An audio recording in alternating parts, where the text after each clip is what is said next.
الحمد لله نحمده ونستعينه ونستغفره ونعوذ بالله من شرور أنفسنا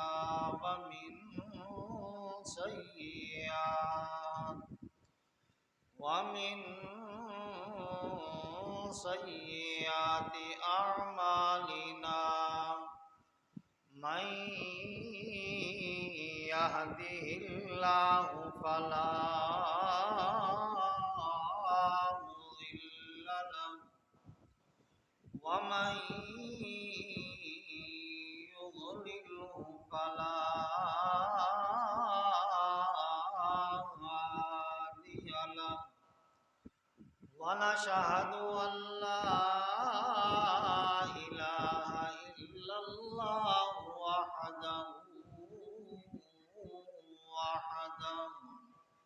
وحده لا شريك له ونشهد أن سيدنا ومولانا محمدا عبده ورسوله أما بعد فأعوذ بالله من الشيطان الرجيم بسم الله الرحمن الرحيم لو أنزلنا هذا القرآن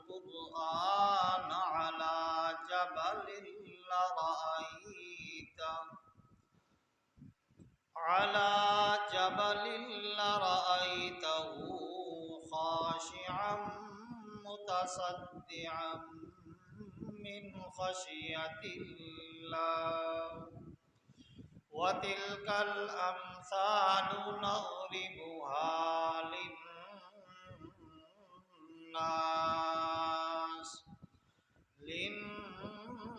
للناس لعلهم يتفكرون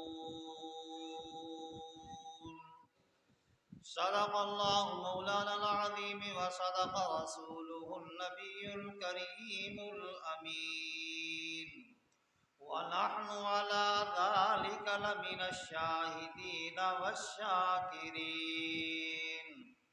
والحمد لله رب العالمين إن الله وملائكته يصلون على النبي يا أيها الذين آمنوا صلوا عليه وسلموا تسلیما سارے حضرات بآواز بلند نماز والا درود پاک پڑھ لیں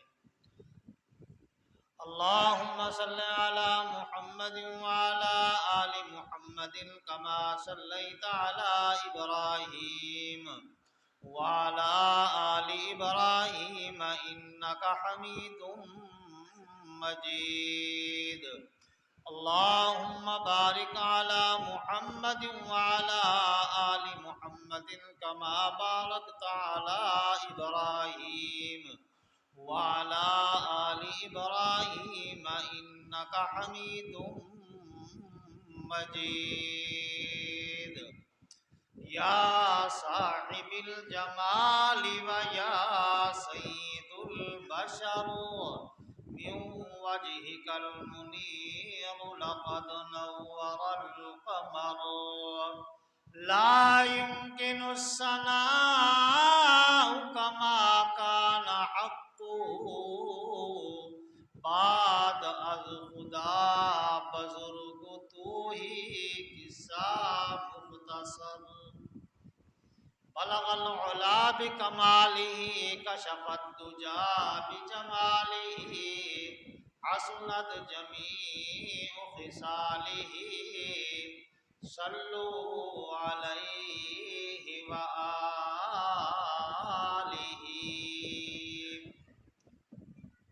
محترم واجب الاحترام واجب القدر بزرگوں بھائیوں نوجوان ساتھیوں شعبان المعظم کا مہینہ چل رہا ہے، رمضان مبارک کی آمد ہے۔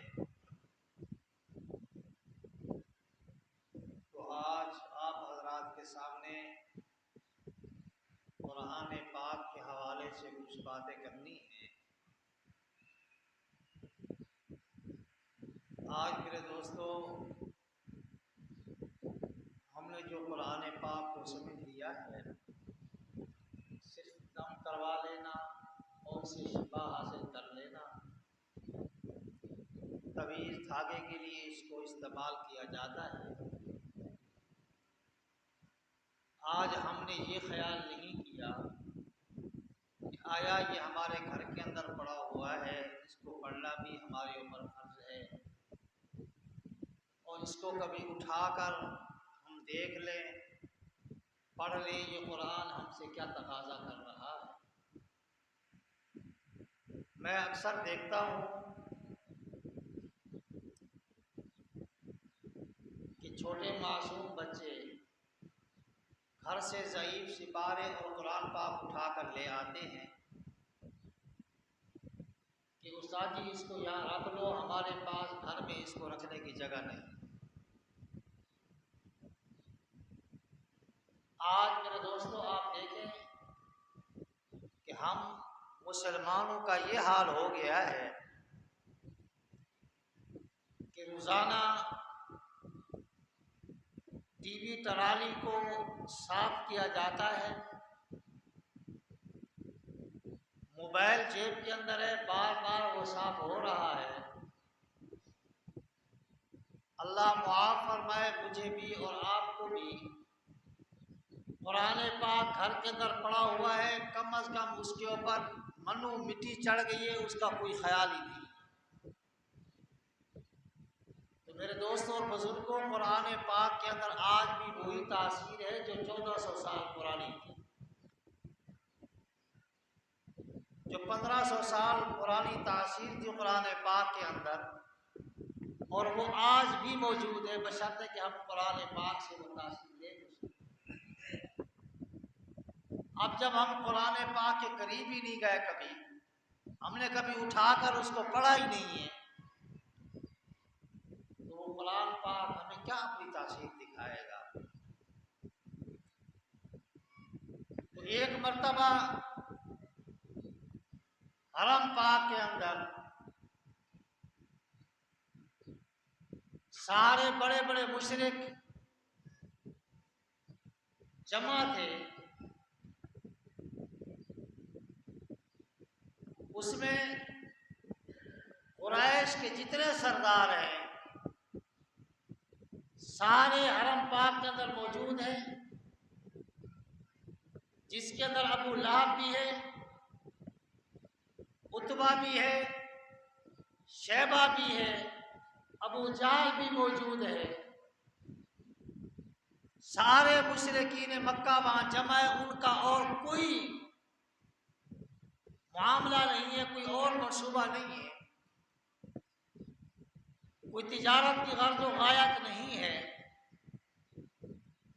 صرف ایک ہی بات زیر غور ہے کہ محمد الرسول اللہ صلی اللہ علیہ وسلم کو قرآن پاک سے کیسے ہٹایا جائے تاکہ یہ لوگوں کو قرآن نہ سنا سکے، کیونکہ ان کو معلوم تھا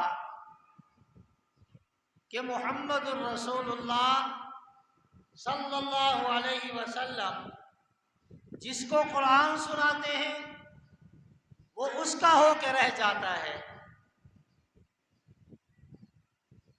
باپ بچوں سے کٹ جاتا ہے، بیوی خامد سے کٹ جاتی ہے، بھائی بھائی سے کٹ جاتا ہے، اولاد اپنے ماں باپ سے کٹ جاتی ہے۔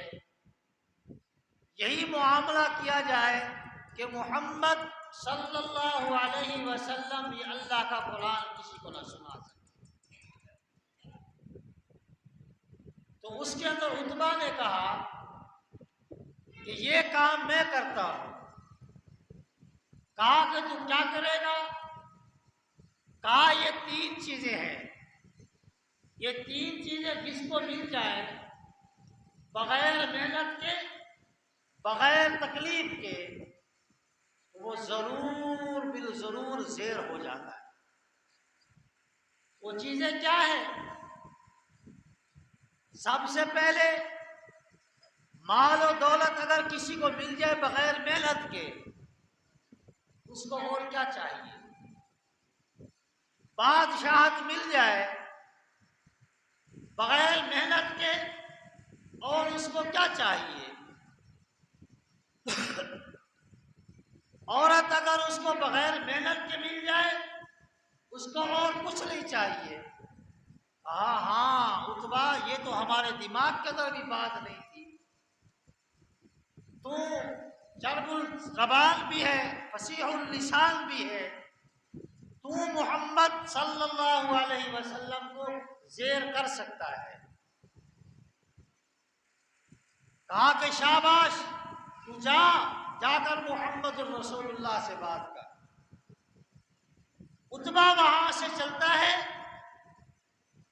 محمد الرسول اللہ صلی اللہ علیہ وسلم اپنے دولت قدا پر بیٹھے ہوئے ہیں، آ کر دوزانوں بیٹھ جاتا ہے۔ ابھی تک محمد الرسول اللہ صلی اللہ علیہ وسلم نے حال حوال نہیں پوچھا۔ عتبہ خود بول پڑا کہ اے محمد، آپ کو بادشاہت کی ضرورت ہے، ہم آپ کو بادشاہت دینے کے لیے تیار ہیں۔ اگر آپ کو مال و دولت کی ضرورت ہے، ہم آپ کو مال و دولت کے ڈھیر لگا دیں گے۔ اگر آپ چاہتے ہیں کہ ہم آپ کی جس گھرانے کے اندر، جس گھر سے آپ لڑکی کے اوپر ہاتھ رکھیں، ہم آپ کی شادی کرنے کے لیے تیار ہیں۔ ابھی تک عتبہ خاموش ہو گیا۔ محمد الرسول اللہ صلی اللہ علیہ وسلم نے فرمایا، عتبہ تیرا سوال پورا ہو گیا؟ کہا محمد میرا سوال پورا ہو گیا ہے۔ کہا جواب سن، اللہ کے پاک پیغمبر صلی اللہ علیہ وسلم نے کوئی اور جواب نہیں دیا، سورت حامیم کی تلاوت شروع کر دی۔ عتبہ ساتھ بیٹھا ہوا ہے، قرآن پاک کی تلاوت سن رہا ہے، زمین کے اوپر یوں ہاتھ ٹکائے ہوئے ہیں، تلاوت سن رہا ہے۔ تلاوت سنتے سنتے جب آیات سجدہ آئی تو محمد رسول اللہ صلی اللہ علیہ وسلم سجدے میں چلے گئے، اور عتبہ اٹھ کے چلا گیا واپس۔ کہا عتبہ تو نے میرا جواب سن لیا؟ کہا آقا میں نے جواب سن لیا ہے آپ کا۔ حرم پاک کے اندر اسی طریقے سے وہ اور مشرک بھی بیٹھے ہوئے ہیں۔ جا کر عتبہ جاتا ہے، جو منہ لے کر گیا تھا اب منہ نیچے ہے۔ ابو جہل کہنے لگا کہ اب وہ عتبہ نہیں رہا، اس کے اوپر بھی محمد الرسول اللہ کا جادو چل چکا ہے، اس کے اوپر بھی محمد الرسول اللہ کا جادو چل چکا ہے۔ کہا عتبہ کیا ہوا؟ تو تو محمد کو زیر کرنے گیا تھا، تو تو لگتا ہے خود زیر ہو کے آ گیا ہے۔ کہا یاد رکھو، آج میں جو کلام سن کے آیا ہوں وہ کلام کسی شاعر کا کلام نہیں ہے، وہ کلام واقعتاً احکم الحاکمین کا کلام، وہ کسی اور کا کلام نہیں ہے، وہ کلام رب العالمین کا ہے۔ یہ یاد رکھو، اگر محمد الرسول اللہ سے تم لڑو گے، تم اگر زیر ہو گئے تو کوئی اور آ کے اس سے جلال و زیر کر دے گا، تو پھر تمہاری ہار ہے۔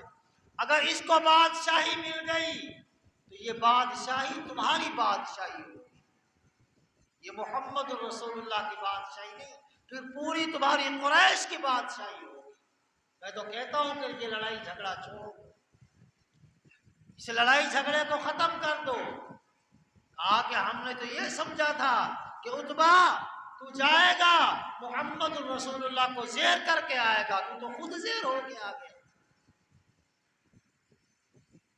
میرے دوست اور بزرگوں کیا کہتے ہیں کہ لو انزلنا ھذا القرآن علی جبل لرأیتہ خاشعا، اگر اللہ پاک فرماتے ہم اس قرآن کو اتارتے کسی پہاڑ کے اوپر تو اس کو بھی تم دیکھتے وہ بھی جھکا ہوا ہوتا اللہ کے خوف سے۔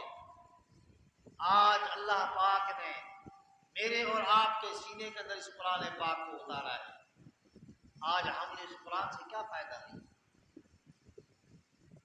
آج ہم اس قرآن پاک کو صرف اتنا کرتے ہیں کہ بس بند کر کے رکھ دیا، اس کے بعد کھولنے کی ہمیں ضرورت نہیں۔ پھر اس وقت آ کر اللہ نہ کرے کسی کے گھر کے اندر کوئی فوت کی ہو جائے تو پھر قرآن یاد آتا ہے، یار قرآن بھی تو پڑھا ہوا ہے، سورۃ یاسین کو پڑھ لو۔ سنا ہے کہ سکرات کے وقت سورۃ یاسین پڑھی جائے تو اس وقت اللہ پاک کو آرام سے نکال لیتے، یہ یاد ہے ہمیں، باقی یہ نہیں۔ میرے دوستو، اللہ پاک فرماتے ہیں کہ جو صبح نماز کے بعد سورۃ یاسین کی تلاوت کرتا ہے اللہ پاک اس دنیا کے اندر 70 حاجتیں اس کی پوری کرتا ہے، 70 حاجتیں۔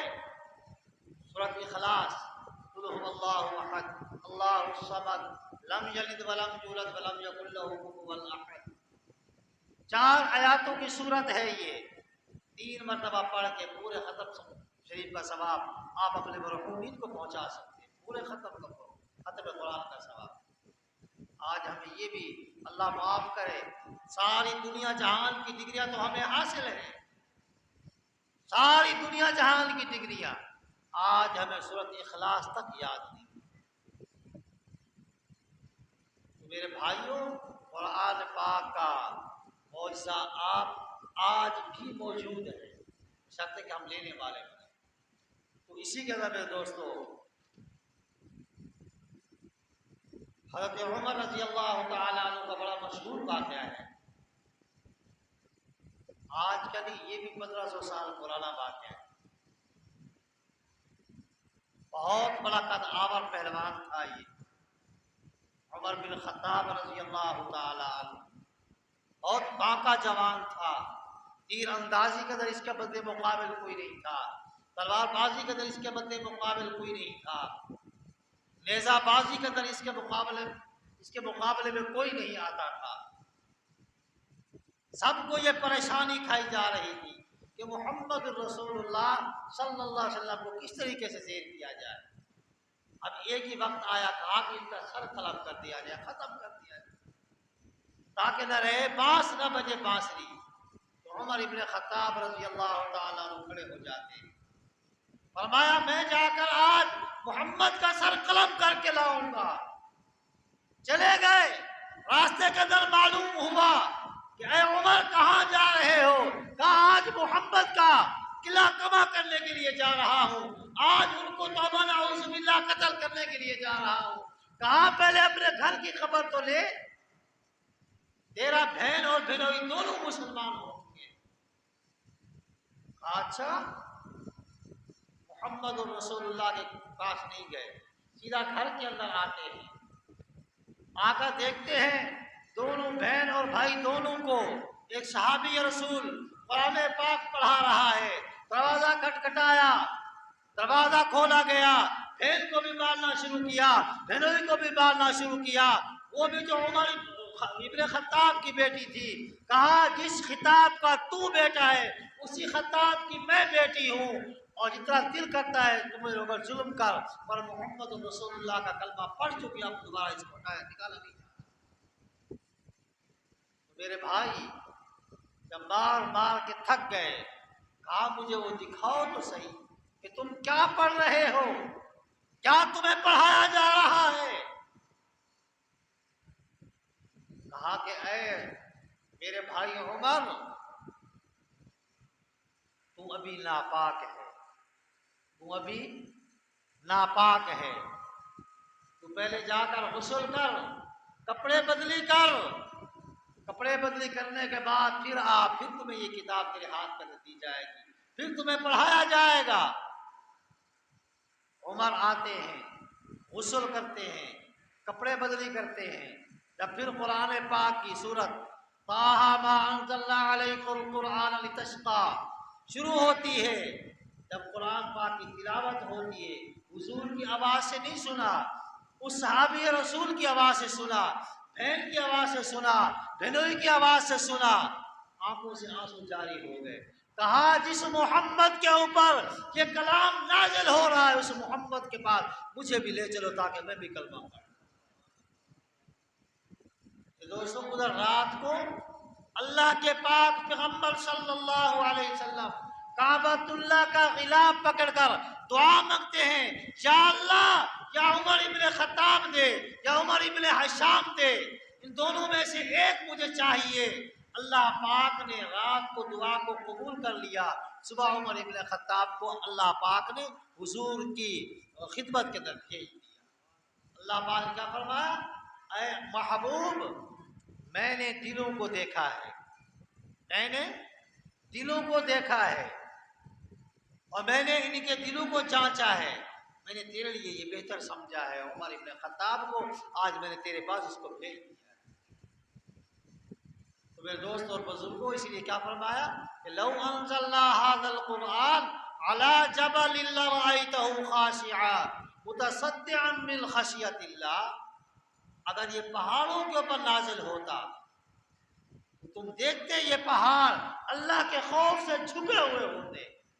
اللہ پاک نے تو جناب من اس قرآن پاک کا معجزہ اس وقت بھی دکھایا، آج بھی موجود ہے۔ آج بھی آپ دیکھیں قاری عالمگیر رحیمی رحمت اللہ علیہ، بہت بڑے قاری گزرے ہمارے پاکستان کے، حالانکہ شکل اتنی خوبصورت نہیں تھی، شکل اتنی خوبصورت نہیں تھی، یہاں آپ کے رمضان مبارک کے مہینے میں آتے تھے ڈی سی آفس کراچی کے اندر 10 روزہ تراویح آ کے پڑھاتے تھے، 10 روزہ تراویح 3 سپارے روزانہ پڑھتے تھے وہ۔ خدا کی قسم اس روڈ کے اوپر جگہ نہیں ملتی تھی جناب من کے، روڈ پورا بلاک ہو جاتا، اتنا خوبصورت قرآن پاک پڑھتے تھے۔ آج بھی اگر ہم قرآن پاک کو لیں، آج تویز اور دھاگے کے لیے اس کو استعمال نہ کریں، آج ہم دیکھیں قرآن پاک ہم سے کیا تقاضا کر رہا ہے، ہم سے کیا باتیں کر رہا ہے۔ تراویحوں کے اندر ہم کھڑے ہوتے ہیں، شروع کے اندر تو ہمارا جناب من ایسا معاملہ ہوتا ہے کہ ہم جناب بڑی ٹھاٹھائی سے اور بڑے جناب بلبلے سے آتے ہیں اور آگے قرآن پاک سنتے ہیں۔ اب ایسا ایسا 5واں 6واں روزہ شروع ہوتا ہے، پھر ایسا تعداد کم ہونا شروع ہو جاتی ہے۔ میرے دوستو یہ ایک موقع ہمیں رمضان مبارک کے مہینے کے اندر ملتا ہے، ہم اس کو غنیمت سمجھیں۔ آج عید کا ایک دن ہوتا ہے، ایک دن وہ بھی لازے پازے کی عید ہوتی ہے، میرے خیال سے عید نماز کے بعد وہی جذبہ شوق ہوتا ہے، اس کے بعد وہ عید کا معاملہ بھی ختم ہو جاتا ہے۔ تو اب کیا ہے کہ ہم جناب اس عید کے دن کے لیے وہ پورا رمضان مبارک کا مہینہ کہ عید آ رہی ہے، بچوں کی عید ہے، ہماری عید ہے، یہ ہے وہ ہے یہاں ہے یوں ہے، ہزاروں قسم کی تیاریاں شروع ہوتی ہیں۔ یہ خیال نہیں ہے کہ یہ سیزن آیا ہے، یہ رمضان مبارک کا مہینہ۔